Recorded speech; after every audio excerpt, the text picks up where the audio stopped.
خبز الشكر النجفي، قلاص حليب،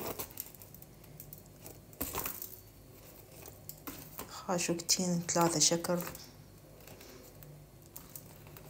وزعفران أو صبغ اللوزينة، وشوية زيت أو زبدة أو دهن حر انت شو تحب، وشي دسم، وذرة شو اسمه بيكنج باودر. أنا خليت فانيليا، ما عندي زعفران، وصبغ اللوزينة. عجنته شوية يكون لين،